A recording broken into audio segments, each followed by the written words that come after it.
Hi, Ganesh, Nova Hair Studio, Banagata Road, Vijay Bank Layout.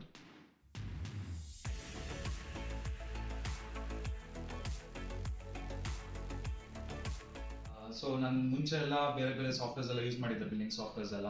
But ಅವ್ರು ಏನು promise ಮಾಡಿದ್ರು ಅದನ್ನ ಡೆಲಿವರ್ ಮಾಡಕ್ ಆಗ್ತಾ ಇರಲಿಲ್ಲ. ಬಟ್ ನನ್ನ ಫ್ರೆಂಡ್ ಕಡೆಯಿಂದ ನನಗೆ ಝೈಡೋ ಆ್ಯಪ್ ಗೊತ್ತಾಯ್ತು ಒಂದು ಕಪಲ್ ಆಫ್ ಮಂತ್ಸ್ ಬ್ಯಾಕ್. ಯಾವಾಗಿಂದ ಅದನ್ನ ಯೂಸ್ ಮಾಡಕ್ ಸ್ಟಾರ್ಟ್ ಮಾಡಿದ್ರು, ಇಟ್ಸ್ ರಿಯಲಿ ಹ್ಯಾಂಡಿ. ತುಂಬಾ ಈಸಿ ಇದೆ, ಸಾಫ್ಟ್ವೇರ್ ಈಸಿ ಇದೆ ಯೂಸ್ ಮಾಡ್ಲಿಕ್ಕೂ. ಅಂಡ್ ಏನೇ ಕಸ್ಟಮರ್ ಮೇನ್ ಬೇಕಾಗಿರೋದೇ ಸಾಫ್ಟ್ವೇರ್ ಅಲ್ಲಿ ಏನಾದ್ರು ನಮ್ಮ ಬಿಲ್ಲಿಂಗ್ ಸಾಫ್ಟ್ವೇರ್ಸ್ ಅಲ್ಲಿ ಏನಂದ್ರೆ ಸಪೋರ್ಟ್ ತುಂಬಾ ಇಂಪಾರ್ಟೆಂಟ್ ಆಗಿರುತ್ತೆ. ಏನಾದ್ರು ಹಿಕಪ್ಸ್ ಬಂದಾಗ ಇಮಿಡಿಯೇಟ್ ಆಗಿ ರಿಸಾಲ್ವ್ ಮಾಡ್ಕೊಡ್ತಾ ಇದ್ರು. And it's really good. They focus on their how to retain their customers and marketing strategies ಎಲ್ಲ ತುಂಬಾ ಚೆನ್ನಾಗಿದೆ. It's really good. It's definitely helpful for salon owners and spa owners. I really recommend Zylo.